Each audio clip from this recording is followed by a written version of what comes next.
বাংলাদেশ জাতীয়তাবাদী দল শহীদ রাষ্ট্রপতি দিয়েছিলেন এদেশের গণমানুষের জন্য জাতীয়তাবাদী দল রেখে দিয়েছিলেন এদেশের গণতান্ত্রিক পদ্ধতির মধ্য দিয়ে আবশ্যিকভাবে জনগণের পক্ষে থাকবে, সার্বভৌমত্ব রক্ষার পক্ষে থাকবে, গণতন্ত্রের চালকদার হিসাবে এই জাতীয়তাবাদী দল আন্দোলন সংগ্রামে জনগণের পক্ষে থাকবে। যার প্রমাণ দিয়েছে শেখ হাসিনা ক্ষমতা আসার পরে আজকে থেকে ১৬ বছর আগে ক্ষমতা দখল করে নিয়েছিল। কোন নির্বাচন করতে বন্ধ নির্বাচন হয় নাই। ১৪ তারিখে ২০১৪ সালে যে নির্বাচন শেখ হাসিনা করেছিলেন, ৯ সালের নির্বাচন, ১৮ সালের নির্বাচন করেছিলেন, মধ্যরাতের নির্বাচন, এখানে নির্বাচন খারাপ জাতীয় করেছিলেন। তত্ত্বাবধায়ক সরকার না যাওয়া পর্যন্ত বাংলাদেশে কোন নির্বাচন হতে পারে না।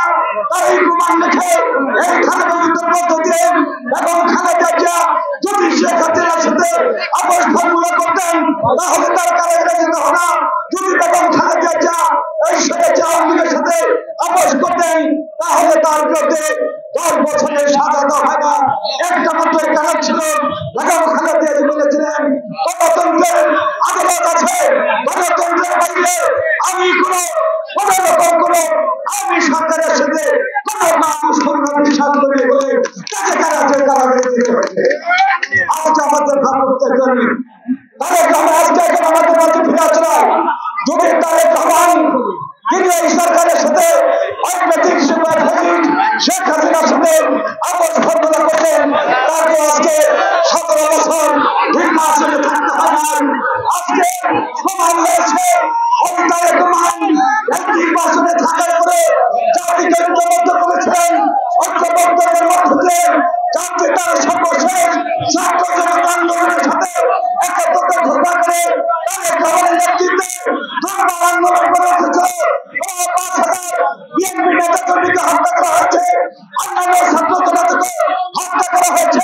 সর্বশেষ তারেক রহমান যখন এখানে এই ফ্যাসিস্ট সরকার ঢাকা শহরে কারফিউ জারি করেছিলেন তখন তারেক রহমান আমাদের নেতা কর্মীদের বলেছিলেন কারফিউ করতে হবে, কারফিউ এর মধ্যে দিয়ে এই ফ্যাসিস্ট সরকারকে পতন ঘটিত হবে। তাই তার নেতৃত্বে ৫ তারিখে কারফিউ ভঙ্গ করেছে। আমরা রাস্তায় নেমেছিলাম বলে স্বৈরাচারী হাসিনা পালিয়ে যেতে বাধ্য হয়েছে। আজকে সে হাসিনা পালানোর দিবস, আর অন্যদিকে এ জাতি ১৬ বছর আন্দোলন সংগ্রামের বিজয় দিবস। আসুন আমরা ঐক্যবদ্ধ হই। আমরা বিজয় অর্জন করলে হবে না। নির্বাচন নিয়ে অনেক ষড়যন্ত্র হচ্ছে, নির্বাচন নিয়ে অনেক রকম অনেক পরিকল্পনা হচ্ছে।